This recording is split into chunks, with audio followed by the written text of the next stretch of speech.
We have back on my good friend, former client, former Super Bowl champ, former national champ in college, Justin Trattou, and we're just going over his current lifting routine. Justin shredded down from 260 all the way down to 215, and now he's back up to like 225 again. He's about to tell us what he's been doing. All right, go on.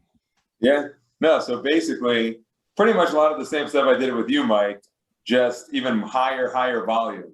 So if I'm going to be doing like a chest day or an upper body day, I'll do probably like 400 to 500 reps of that body part, and I never do anything heavy.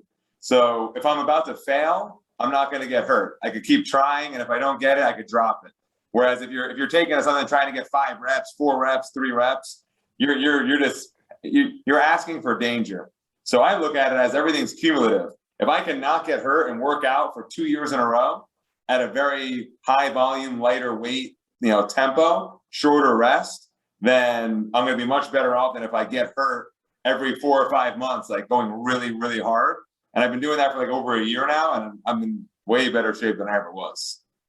It's funny, Justin. I remember when you used to do a lot of those push-ups and inverted body weight row combos, those 40-20s. You didn't seem to like a lot of volume then, huh? You know what? It was different when I weighed 260. I just wanted to put something on the bar and move it 5 times and leave. And you're doing sprint work too, right? Yeah, I don't lift much legs because when I squat or deadlift, it hurts. But I'll do sprint.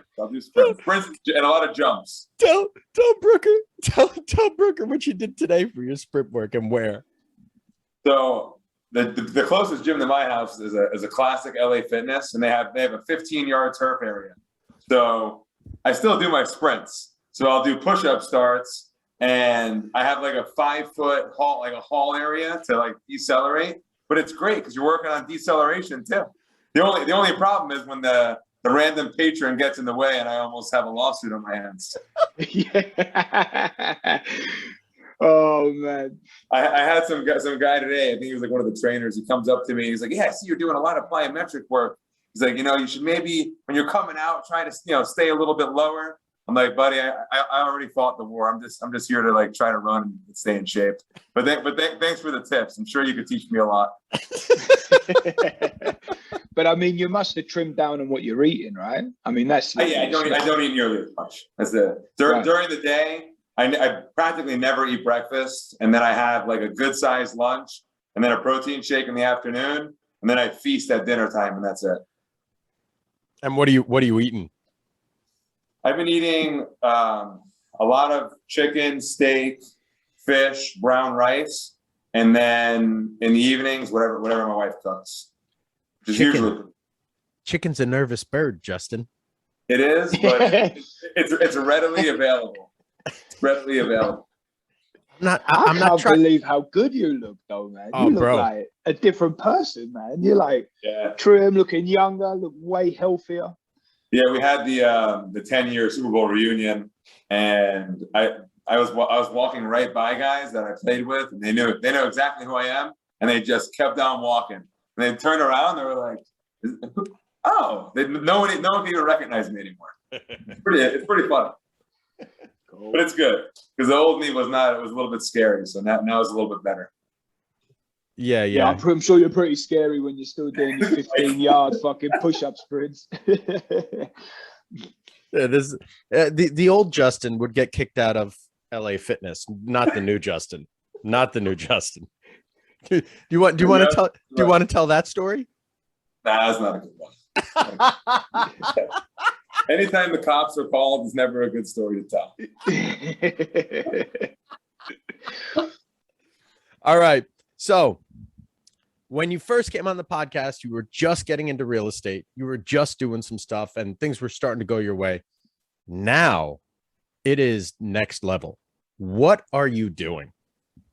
Yeah, so I think the best way to get into it is to start all the way from the beginning.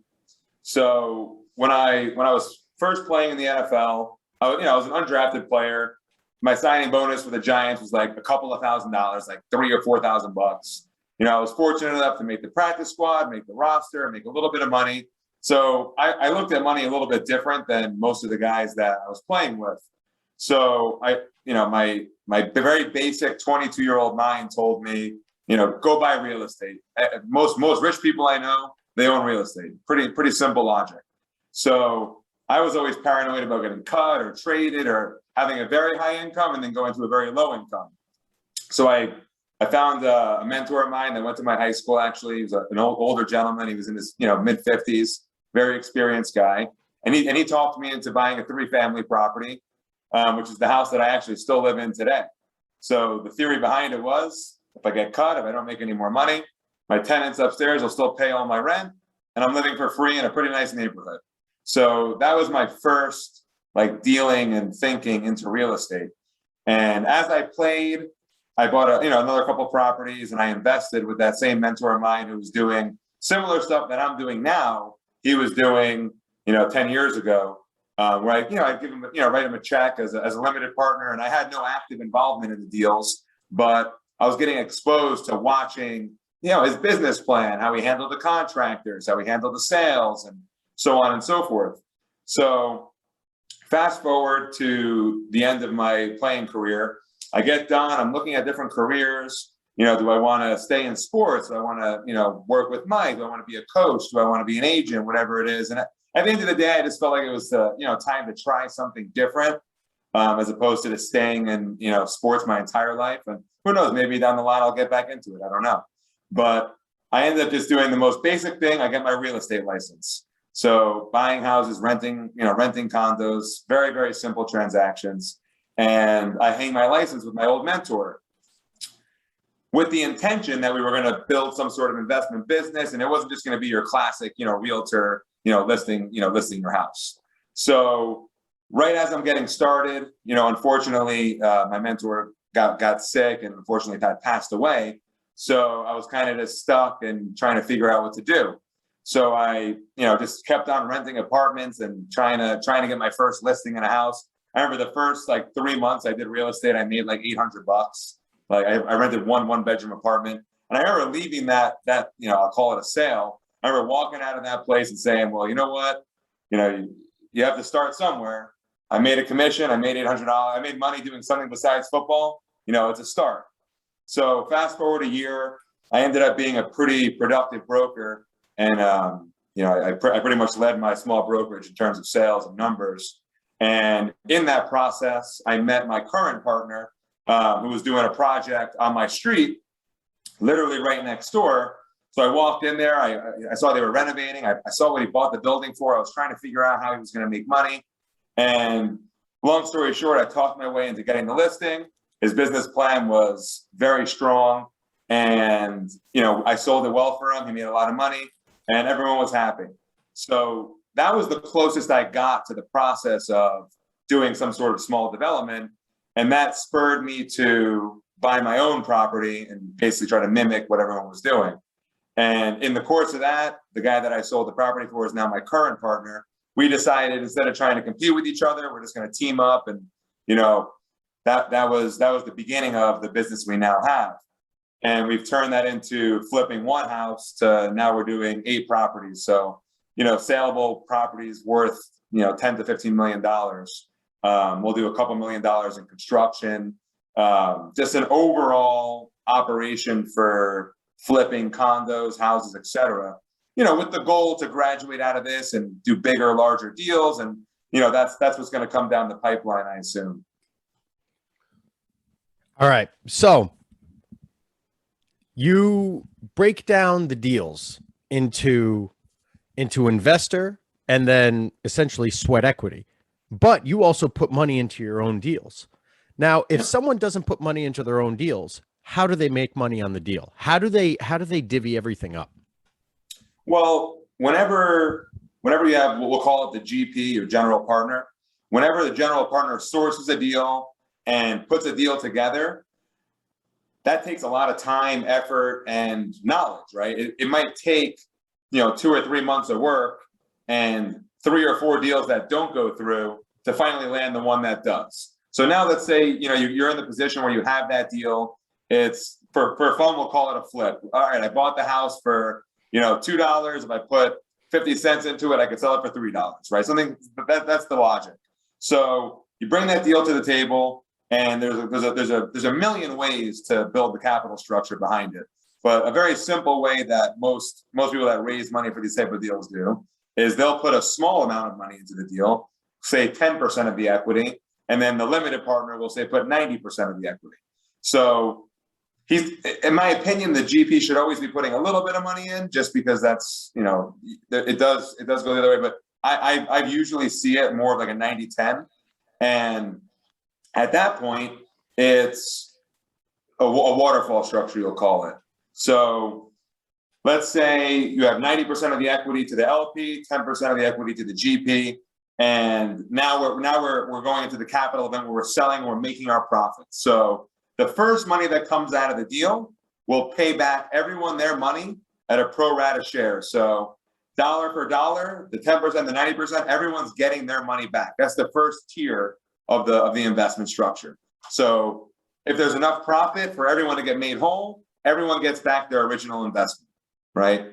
Now, the next step can either be a straight split, or there could be another waterfall tier, which would be we'll call it a preferred return, or a preferred like interest, right? So let's say the logic behind that is, if Mike's going to invest with Justin and he can get 6 to 7% on average with his money in the market, if he's parking his money with me and I'm not giving any distributions during the process, that money should be accruing the equivalent of what he would be getting if he had it left in the market.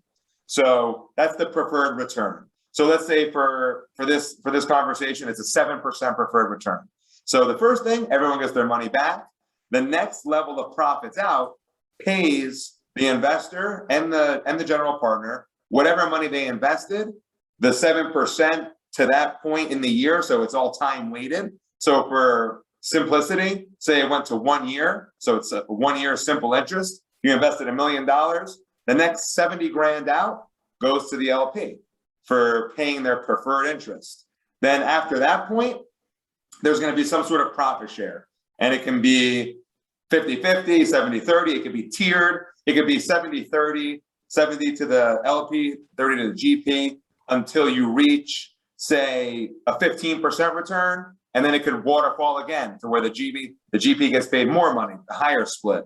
And the whole point of these capital structures is to incentivize the general partner to do a good deal, right? That's the way we look at it. Is we take very minimal fees because I don't want to get paid to do deals. I want to get paid a lot to do good deals. And the way you do that is you keep the alignment of interest between the investor and the operator very clear by minimizing fees and, tiering the back end to make the general partner make money. Because let's put it this way, the way we structured one of our last deals was, if I make the limited partner 20%, everything after that, I get 75%. So now I've never met an LP that's not going to be happy to get 20%. They're going to root for me to hit that hurdle. So that means they're making 20%. And I'm saying, well, I better find a very damn good deal so that I could hit that barometer and then have a huge back end where I'm eating 75%. And now everyone's happy. Everyone's making money and everyone's interests are aligned, right? You want the biggest thing, like, 'cause I used to always look at it. All right, I was a football guy. I got asked to invest by 1 million people.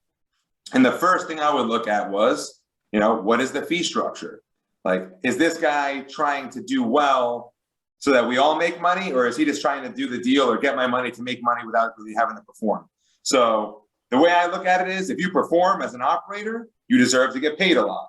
And if you're just going to try to get paid to do a deal, then that's not my cup of tea.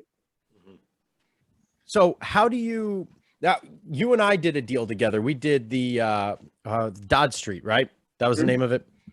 How was that deal structured?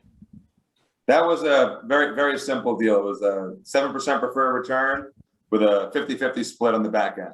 So everybody, and I believe we might have had in there, if it went to 20% plus, it was 75-25. So again, essentially you get your money back, you make your 7%, and then whatever is divvied up goes 50-50. And there's very, very minimal fees there. There's not really like acquisition fee, this fee, that fee. If you look at some of the bigger deals, like And that's also different when you're dealing with bigger companies because they need bigger fees to pay larger overhead, right? I have very few employees. I have a small rent for an office. You know, we're not at the stage where taking large fees is, and I don't know if I ever want to be in that position. I foresee our business being a few deals a year that are really good deals versus big volume, big fee-based business. And there's multiple ways to do it. But that's currently how we're doing it. Where do you find deals, and then where are like the good deals found? Like, what's that's a good question. It's a good question. So, the deal that Mike's talking about in specific, I mean, I live in the neighborhood where we found the deal, and I talk to everybody, right? So this was an off-market deal. I had spoken to the seller months and months before we actually landed the deal, and it's about access, right? I know the numbers inside and out. It's going to take me a matter of 5 minutes to figure out whether the deal is good or not. It's a matter of sourcing it.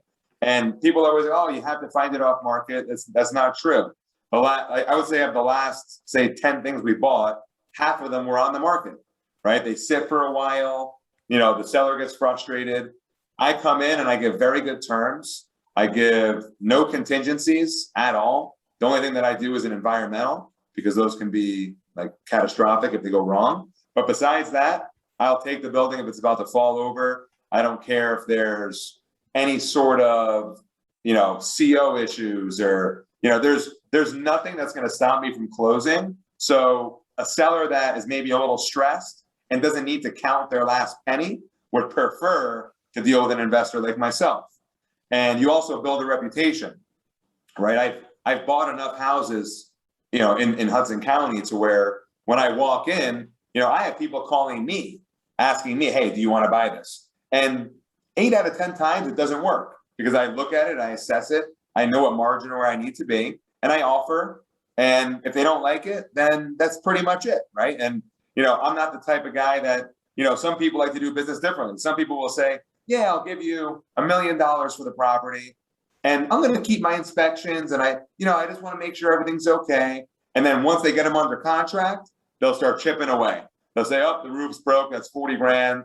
You have a structural problem in the basement, that's 30 grand. And they'll pull it down a different way, right?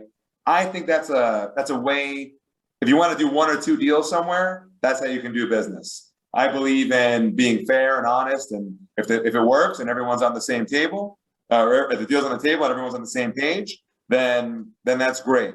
I think that the more direct you are, the stronger you'll build your own reputation, and then people are going to be more apt to do business with you. And I'm sure it's the same in any business. Oh, I think so. I mean, when you get offered, say you get offered a deal, you like the looks of it, are you putting up your own money for skin in the game, or are you actually looking at credit or some other way to sort of protect your own funds? So the capital structures, you can literally, there's an infinite number of combinations of how to structure the deals. Typically, the way the deal starts is I tie it up with a deposit with my own money. That's step one. And then I figure out the capital structure from there. In real estate, until you have a contract, the property is not yours. Once I have a contract on it and I give a deposit, now it's effectively off the market and I can plan, right? So a mixture of debt and equity is usually the optimal way to do it. We've done them all cash, right? Where if maybe it's a little risky, maybe it's a riskier deal, maybe that, if we were to leverage it, the payments would be a little bit aggressive. And yeah, the juice on the back end would show a higher return on the model on the computer, but you have to take into real life, carrying and cash flow. So usually a combination of debt and equity is the way to do it. So we'll have some of the general partner equity, a portion of limited partner equity, and then we have local financing that will usually fund, say, 70, 80% of the acquisition. And then we'll take 100% of the construction, which will be on a draw basis. So we'll do all the roughing, plumbing, electrical, HVAC, framing, et cetera. And then we'll get a draw from the bank. And you only, you pay on the interest as you draw. So it's a fine line of, stretching yourself thin on cash flow versus bringing the money in. because the interest will add up if you're sloppy with how you structure the construction loans. So the only thing you take a loan on is the construction then? Depending on no. So the example I just gave was the first thing was say 70% of acquisition. So you need say 30%, in layman's terms, 30% down on the on the property, and then the construction will be 100%. That's typically how the banks work. But again, that's for like a vanilla deal where it's comfortable. If we want to do something risky and maybe try something a little bit different that could have some more reward in the end, we may raise the whole thing in cash, right? And then when we get to a point where we feel comfortable, we'll then put debt on the property. So leverage is a phenomenal tool, right? It makes your returns go like this, but it also makes your losses go like that. So you have to always use, and leverage in real estate is what makes real estate so attractive because it's asset backed. So you can leverage these properties in these deals. Whereas in other businesses, it's not the same. You don't have the collateral to back to get to use the leverage. So I personally, like, when it comes to these vanilla flips, a little bit of debt and equity, and that's how you do it. Unless you're going to go very risky, then just go all cash. So how do you guys get so many mortgages? The assets. So the banks look at it as an underwriter, as if they're an investor. They look at the deal margins. They look at what did he buy for, and if you go look it up, it's going to be one of the cheapest buys that was ever bought in the neighborhood. Can these guys build is the second question. Well, here's a resume of 7 figures worth of construction we completed in the last 6 months, and then what is the ARV, the after renovated value? What is the thing really going to be worth on completion? And then they look at comps. Say, okay, this one sold for that one sold for this. We'll give them, this is the after renovated value we'll give them, and then there's your margin. So if you have a 25, 30% margin, right, in the deal, and now the bank's only funding, say, 70% of that, 80% of that, in the bank's eyes, they're buying very well. They have a lot of room. If the market gets corrected by 20% or the operator doesn't finish, they can still get their money out. They're all about protecting their principal, right? So the way they look at it is, if the deal's good, we'll lend. If you bring the bank a bad deal, they're not going to give you the money. It's that simple. Regarding like the margins that you'll make off of it, what's a good amount? Like, are you turning away stuff if it's less than 15% profit margin, or? Yeah. So without getting into the particulars of the percentage margins, because a lot of deals I see, a lot of people would do them because the deals make sense from a margin perspective. Like, okay, I can make say 15, 20%. I'll take the deal. I look at it more like an absolute dollar amount. If I could make say 400 grand or 500, like I look more at the total dollar amount more than just the percentage, because it's my time, right?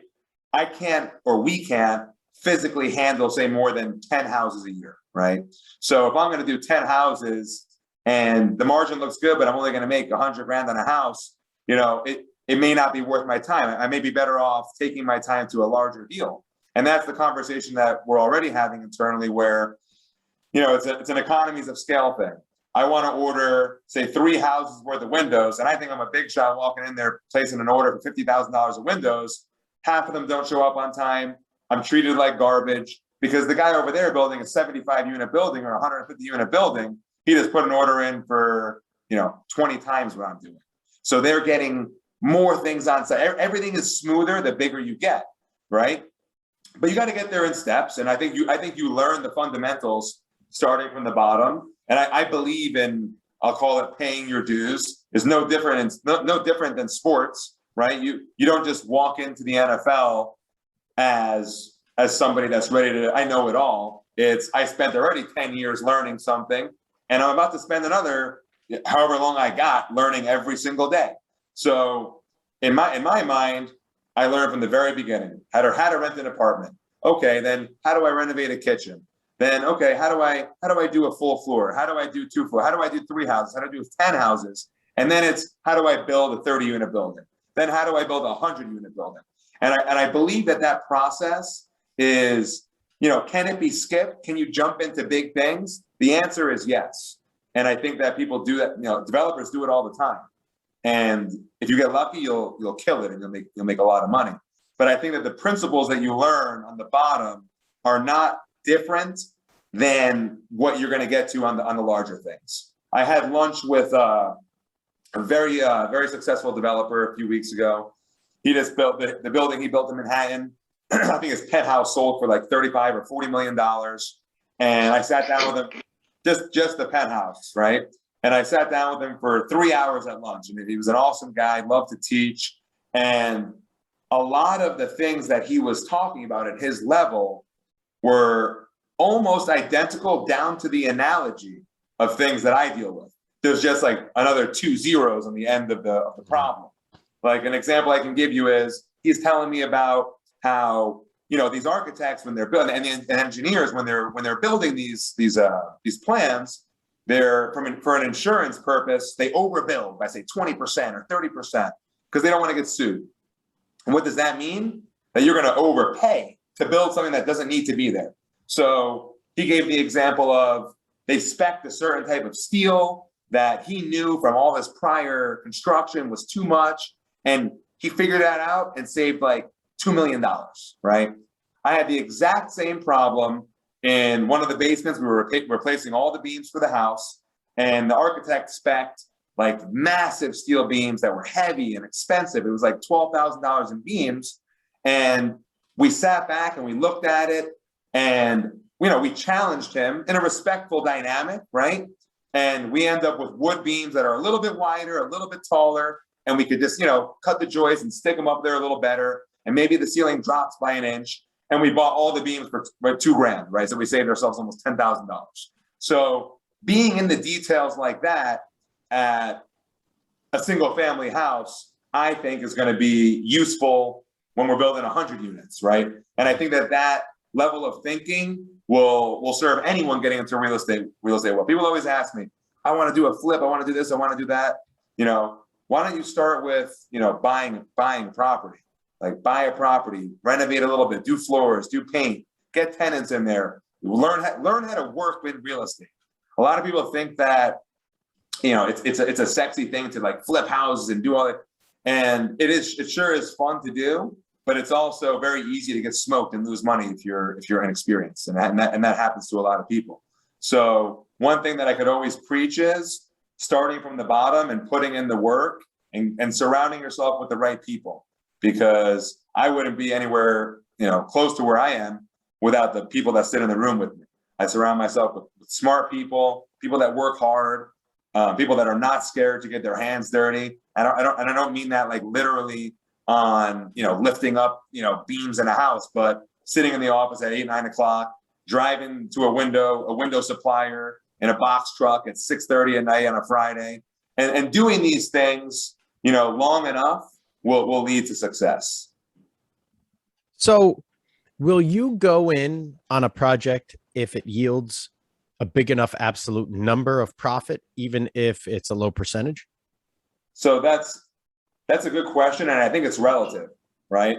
Like, let's say you're going to do some sort of a small condo deal, and you want to take $1 million deal, renovate it, get into it for 1.5 and sell it out for $2 million, try to make say $500,000. Right? Whatever the percentage is there, what is it, 20, whatever the percentage is, let's say you're doing a $20 million deal and the deal level margin is smaller. Maybe it's a 15% or 10% margin, but the profit could be $3 million, right? Then the answer is yes. Because it's also all about your time. So the one thing that you can't, that I'm learning, the more I do this, now I have 2 kids, the more I learn, the most limited resource that we all have, it's not money, it's not workers, it's not, hiring, it's your physical time. So the deals have to make sense to press enter. And when it comes to a certain margin, that's just risk tolerance, right? Like you don't want to take a deal if the margin's real thin, because if the things turn a little bit, you're going to lose, right? But in terms of the absolute dollar amount versus margin, it comes also down to your personal time. Like I feel like our company has the goal of making, say, millions of dollars, right? So if that deal is not going to help us achieve that goal, and it's still a pretty good deal, then I'll walk from it. And there'll be somebody who's just starting that'll be a good deal for them. And the deals that I get, sometimes guys bigger than me turn those away, right? That's how the ladder of this game goes. So banks make money on loans because it's a 30-year mortgage or whatever it is, sometimes a 15-year mortgage, but you guys have no intentions of holding that mortgage for a long period of time. You guys depends, right? So let's say half the properties that we're building, right, we'll sell. The other half will be refinanced and put a permanent loan on, right? So if we're working with a local bank and we say, hey, you know, we want 75% or 80% of the acquisition of the building and 100% construction, and you're going to give me a low rate, it's going to be 5%. I'm not going to pay more than half a point or a point or whatever it is. And upon completion, we'll stabilize it, and you're going to give me a 30-year permanent loan. So some of the game with these banks is that, right? A lot of the, at our level, because we have a decent track record, we can do, to your point, like those flips with banks that will give us, good 4 or 5% loans, right? But the majority of those bankers are not going to be giving out loans to flip. You're going to be dealing with hard money at that point, where the interest rates get much higher, the points get more aggressive, and that's a whole other business in itself. We actually have done some lending on our side. We do hard money. We find guys that are a little bit smaller than us, that are local, that we know are good builders, and we'll raise debt for them, and we'll structure everything just the way the $500 million or $1 billion hard money private guy does. We'll do the same thing, just on a small level. And that, if you look at it from the builder's perspective, let's say you need on a $100,000 deal, if you're doing a hard money deal, say you need only $10,000 or $20,000 to do the deal, right? Yes, I have to pay 10% and 2 points on the deal, but in the grand scheme, if things go somewhat normal and you finish the project and you leave, your money cost is just another line item, right? So you have construction that costs you 70 grand, and your money that costs you 20,000, and then you still have your profit of say 40, 50 grand, and I only invested $20,000, right? Where people get in trouble is they take really bad loans, like 12, 13, 14, 15% loans. They don't know what they're doing, right? They buy something where they maybe don't really know the after sale value very well, where they're not versed in construction, and they get smoked by contractors. I personally think that the construction is the biggest variable when it comes to doing these type of projects, because it's a whole nother world, and you're dealing with tough people that they know their business much better than you do. So unless you're experienced and know the numbers, it's very difficult to kind of rein everybody down to a point where you can get things done at a reasonable price. And then, the after renovated value, that's market driven. No one sitting here can tell you what things are going to be worth in a year. So that's always going to be a risk factor. And that's why you need to have a certain cushion to withstand a downturn, right? And then the third thing is the actual saleability. Like, are you going to build something first that someone wants to build, something that someone wants to buy, right? Are you going to go build, a luxury, 3,000 square foot, condo in the middle of, downtown Philly, or in like West Philly in a rough? Probably not, right? You have to know who the buyer is before you build it. Like, who are you building for? And knowing that buyer intimately will really help you on finish selection, layouts. Is a family going to buy this? Am I building a rental for roommates, right? Knowing who the end user is early in the process, before you even start architectural plans, is crucial. Yeah. So you mentioned hard money loans. Now, someone like me, and for those of you listening, getting money out of me is a fucking nightmare. I'm cheap beyond belief, and I'm skeptical even more than I am cheap. I would say frugal more than not cheap. I would say frugal. So it's I am terrified. I have no risk tolerance. I have nothing. Justin got me into this deal. What I invest, 25 or 50 grand, something like 25 grand, right? He got me into the Dodge Street deal. And what was the projected return on that?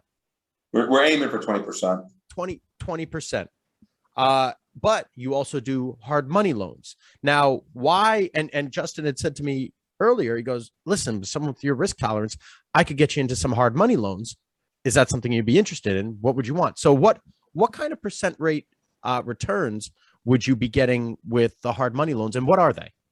Yeah. So the way I got into it was when I first got done playing, I actually did some myself. So my uncle, another real estate mentor of mine, he's been doing in the title business for 20, 30 years. Very sharp guy.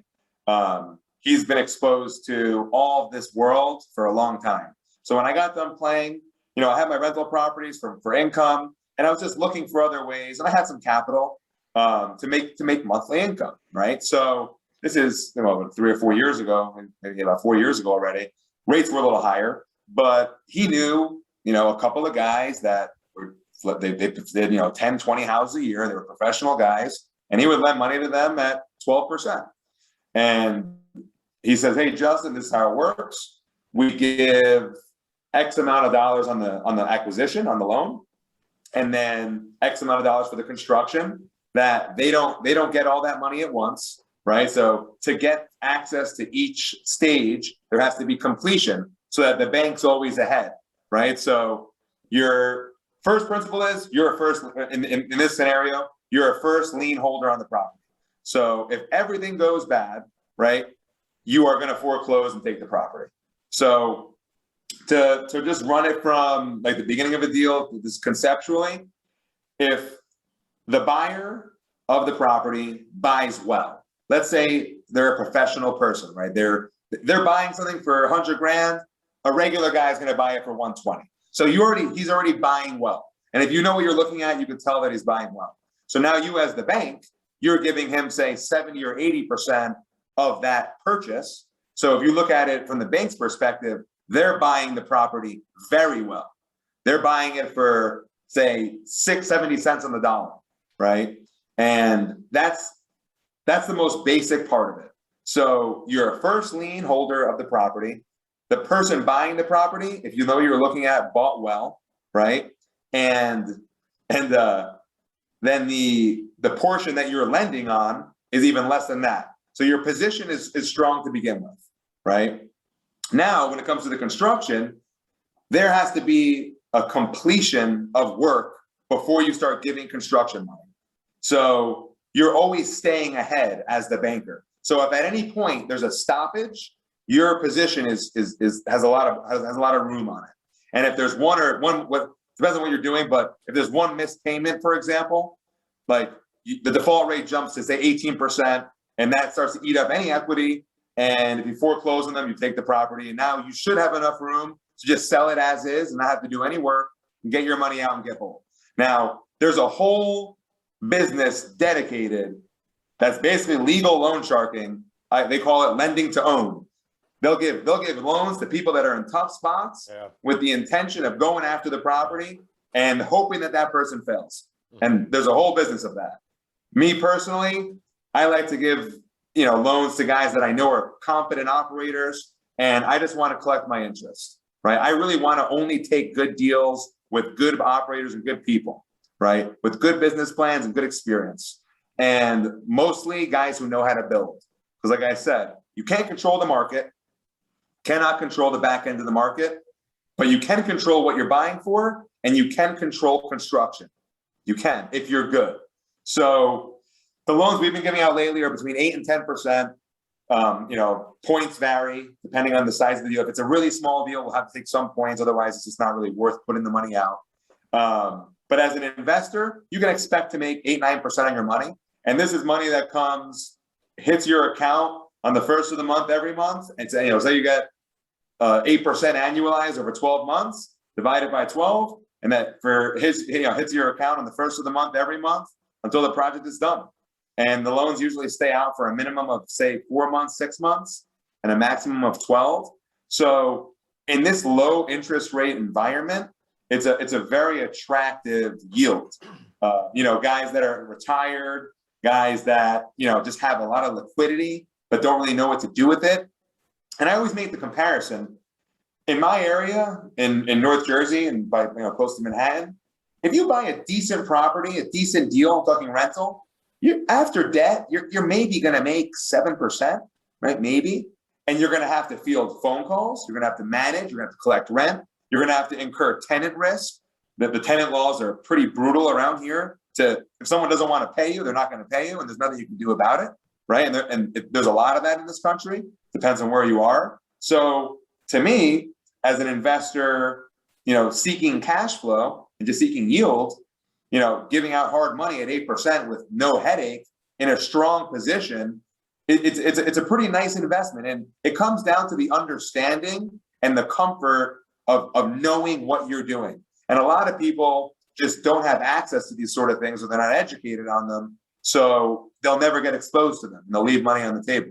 It's like they say the rich get richer and the poor stay poor. And yeah, there's some logic to that. But the main thing is the people that are already rich, they have access to an assortment of things that if you're not in that in that league, you'll just never see it. You'll never learn about it. And working your money is how you obtain wealth. You see it all the time. Played with guys that made $50 million. If you spend $50 million, you're better off being a school teacher that knows how to maybe save 20% of her money. And then when they're, in their 40s and 50s, they're pretty much good, right? So it's a matter of what you do with that money. And having a lot of money is a huge advantage if you know how to work it and if you know how to invest it. But the principles that I'm talking about, they're not readily taught. You don't learn it in school, which I find fascinating. I grew up in a very nice, suburban town in North Jersey, very, very, perfect upbringing. And when I got done, when I was playing in the NFL and I was making decent money, I had no idea, none, how to work with the money, right? So I learned, and could I have done better in hindsight? Totally could have, right? Could have probably, saved an extra X amount, invested in it, but it's all a learning process. But the biggest thing, and even if it's not real estate, if you're making money, what you're doing with that money over time is the whole game to obtaining wealth. Spot on, mate. Spot on. Yeah. Crushing this. Justin, what's been the biggest learning curve for you going through this? Like, what's been the biggest mistake, or different way of looking at things, or mindset upgrade, or just flat out failure? What's it been? I would say for me, a big learning curve was really understanding the finance, accounting. I was not trained in that whatsoever. I mean, when I played in the NFL, I think I opened my computer 15 times. I never even used a computer. I just worked out and ate good and played football. So when I got done, I'm almost done with it. I started a real estate finance degree from NYU. So, you take accounting 101, finance 101, economics, and I do think that school serves a purpose in a sense of, I'll call it being able to speak the language, being able to understand the terms and just the basics of what's going on. And then the learning curve kind of flattens, and then working starts to make you learn a lot more, right? But I do think a lot of guys, I'll refer to former athletes, don't take that first step, and it inhibits them from ever getting to the workforce and then learning from there. A lot of guys don't have the patience, or maybe they made a lot of money and they don't really need to do anything, right? And they'll skip that learning step. And I mean, listen, I had to basically get begged to go to school because I'm not a school person. But I do think that some sort of technical learning is necessary. So for me, learning that was a big hurdle. And I was doing Microsoft Excel classes on the weekends, right? Like very elementary things, but just to be able to use it. And I'm never going to be the analyst quant guy that's going to, take $100 million deal and dissect it down to the last penny for everybody. But I'll be able to understand what's going on and use my skill set to basically, build off of, somebody that really is that guy. But I have to understand it, right? So the finance thing, and then I would say, dealing with contractors and construction is is very different than, you know, a white collar, you know, office job. You know, my partner had a lot more experience than I did in that. So I learned a lot from how he dealt with them and handled them. But holding people on short leashes and managing people, and, you know, it's a fine line between not getting taken advantage of, but also being a pain in the ass when no one wants to work with you. So walking that line is more of an art than than an exact way to do it. But those two things, I definitely had a decent learning curve on. I mean, you keep mentioning about the power of network, right? So your first mentor to now this current business partner, the guys that are really showing you the ropes. With regards to the construction, are you using the same guys as much as you can? Because you're doing most of your we have work our own in the same area. Yeah, so at this point now we have our own construction company. So 80% of our business is our own work. And then 20% we take on like retail customers. You know, I have a couple of guys, you know, within a couple of miles. I won't go too far, but within like a couple of miles of where we are, I'll renovate for regular customers. But we have, the way we structure it is, I have a main foreman that runs a crew of guys that are his guys, that say my 7 guys those are my guys, right? Like I know they're going to be within my properties, or if I need to send them at all times. And then for my trades, I have, you know, for masonry, electrician, plumber, HVAC, framers, etc., sheetrock. I have a few very good guys that I hold honest by having, you know, just two or three. You know, if you have only one guy, it's really hard to just trust that you're always going to get good pricing. It's just the reality. So, you know, and with that said, you want guys that are going to do a good job, because at the end of the day, if you're doing real construction, there's something called, you know, town inspections that you have to pass. So not passing an inspection for hiring someone that was cheaper, the delay and holding costs, interest, taxes, etc., is not going to be worth hiring the cheaper guy that might not get the job done. So I'm willing to pay a fair price for a good, solid job, borderline overpay. But if you're going to run a business, you just always have to be procuring prices. So now with the way the market with everything, inflation, wood, blah, blah, blah, blah, blah, has been going, the cost of your first flip versus now, how do you account for all this? Like, has that been something that's really messed with you guys? 100%. The reality is, since the whole Corona bullshit, everything has become difficult. Not only pricing, but actually getting things, right? And when you're taking loans between, say, 5 and 70%, you know, a couple $1 million worth of loans, every month costs you tens of thousands of dollars, right? So buying things and getting things on site is as crucial as anything in this business. And that goes all the way to the guy building, you know, the skyscraper in Manhattan, right? So to answer your question, prices have gone up, not just on like working materials, but we're ordering, say, the vanities for the bathrooms. A vanity that was $1,200 a year or two ago, same vanity, is now $2,000, and it's going to take an extra 6 weeks to get there. And the timing of things, it's to the point where I want to be ordering my appliances, my tiles. I want to be ordering almost everything, my windows, my doors, like within a couple of weeks of closing on the property, because we're seeing like 3, 4, 5 months to get some things.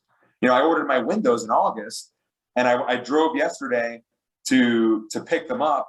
I got a call. They say, yeah, we have the windows in, and I've been waiting for them for an extra month. We're going to deliver them to you on the 30th. I said, I'm going to come get them myself. Literally go to the U-Haul. I get a box, a 20-foot truck, and I drive it there. I take them in. I'm all excited. I'm like, we finally got the windows. By the time I get back and count them, we're like 20 windows short. Like, they didn't even send all the windows. So what that does, when you're looking at it from the building side, if I have no windows, that means I can't do siding. I have to be very careful with floors and sheetrock and all these things on the inside, because now the house is not sealed, right? and it just delays everything. So the way you deal with it is planning. We and people that are used to a certain way of doing business have to plan differently. I was having this conversation with my project manager last night, because we keep saying the word delay. It's not a delay. This is how it is now. We have to plan this way. Things are not delayed. This is what's happening. This is actually normal. So for the house we just closed on last week, I want to order my windows, this coming week, because if we wait till the normal process of when we're going to do them, who's to say this doesn't continue for years, 2 years, 3 years? Who's to say that? Nobody knows, right?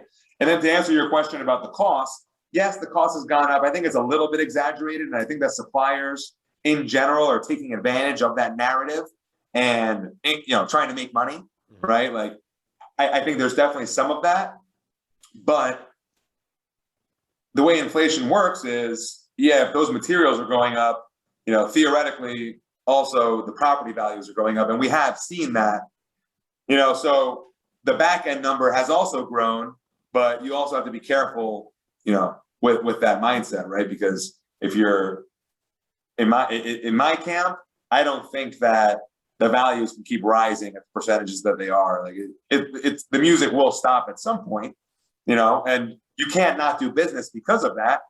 The best real estate people buy in all markets. They buy in up markets and down markets. If you're a true real estate business professional, you need to know how to make money in all cycles, at all points of the cycle. So yeah, it's definitely an interesting time when it comes to the material stuff. Can you see yourself like looking outside of your? Where do you say you live again? Hudson. Yeah, we're in Hudson County. Hudson. Yep. So you're going to start branching out from that, because, at some point, New York, it can't keep growing, right? Manhattan. So it's obviously going to spread out. And at some point, with somewhere like Jersey City, I know that that's getting a bit more popular now, but there must still be some shitholes down in this area. Would that be the sort of thing that you'd look to pick up and stuff like that? Yeah. So we actually just purchased a 12-unit building actually in Philly, in West Philly. I think that's an interesting market. It's a completely different business plan there than it is here. But Philly we like. Down in Florida, we just made a sizable investment at a retail center in Florida. I think that in general, the narrative of people moving to North Carolina, Florida, etc. I think that in the past, when the curve starts to spike, the Floridas of the world are inflated, and then when things go south, they get hit the hardest, right? But I think in my personal opinion, this time around, it's more of a social shift. And I don't think that's the case. I think that, I read something the other day that they're building, I think it's Toll Brothers or one of them is building like 30,000 single family homes in a small area in the South Florida. And I don't think that it's a bubble down there per se. I personally know a handful of people that moved down there and they're not coming back. Right. In the previous cycles, a lot of those were second homes, vacation homes, and those are the first ones people give the keys back on.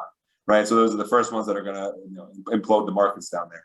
But to answer your question, I do think that the North Jersey area will benefit, because I think New York is also kind of flowing out this way. Our last couple buyers were people from Brooklyn, and they want to get away from that tight city. And over here is like a hybrid. It's city-like, but it's not as extreme. You can still pop in there in a few minutes.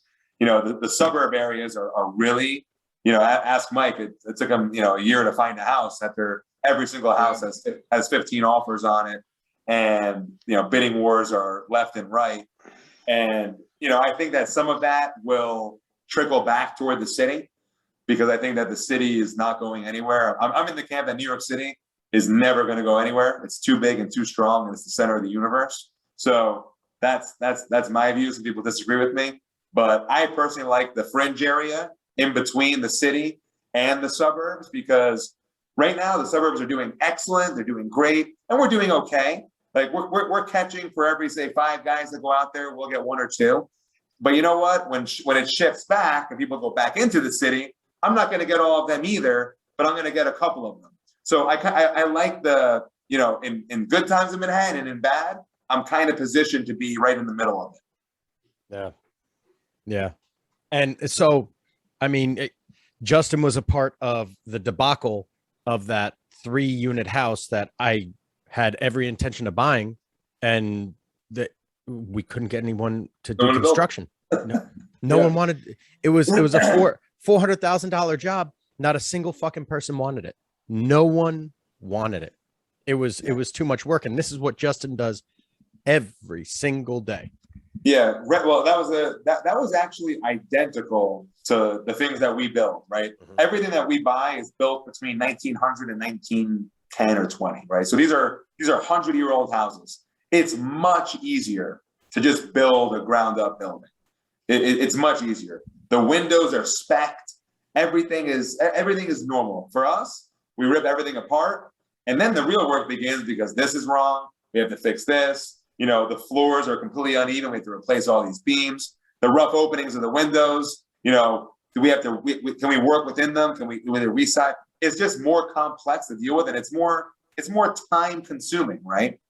And to build ground up versus that, it's going to be easier 10 times out of 10. But in an area like where I live, the zoning does not allow you to really do anything. But first of all, there is no land to build ground up on. And the current zoning laws, if you knock down what's there, you're going to build something that's a fraction of the size that's already there. So you're going to lose a ton of square foot. So no one's going to do that. And that's the township's way of saying that we want to keep the neighborhood kind of how it is. And that's good. That's nice. We'll make the old houses, cooler than the new ones. I mean, it is a more creative and fun process to work with the old houses, in my opinion, although it is a pain in the ass. But there's pros and cons to everything. We have, say 11, 12-foot ceilings, big open structures.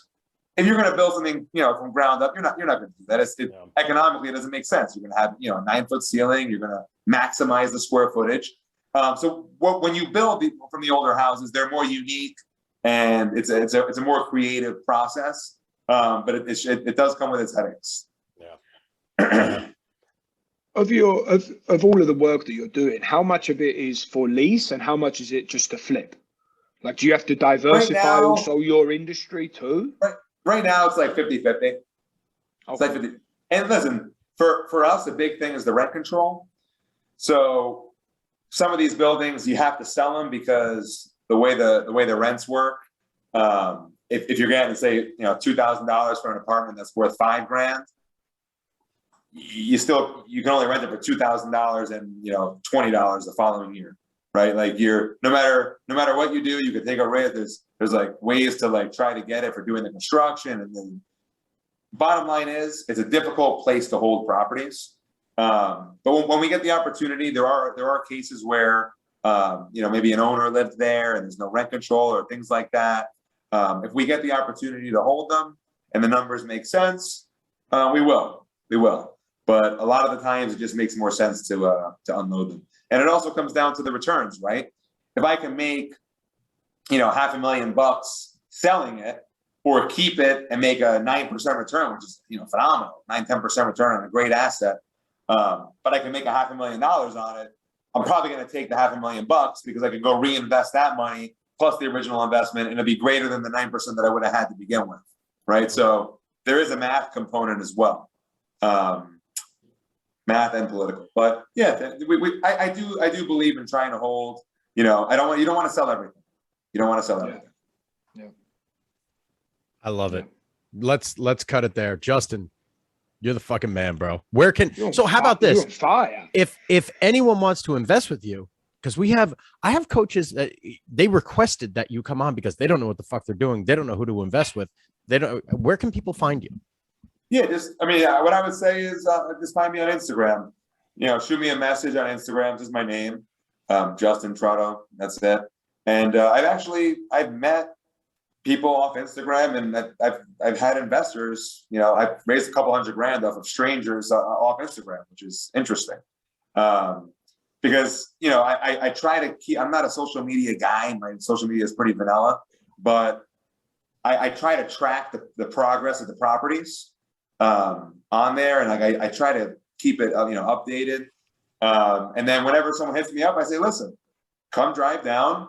I'll walk you through for 2 hours. We'll get lunch. You can ask me any question you want. And worst case scenario, you're going to leave there a little bit smarter, and that's it. So I would say just hit me up on Instagram. Justin Trattou at Justin Trattou, Trattou. Perfect, bro. Thank you so much for coming on, Justin. All right, guys. Always fun. Cheers. Bye.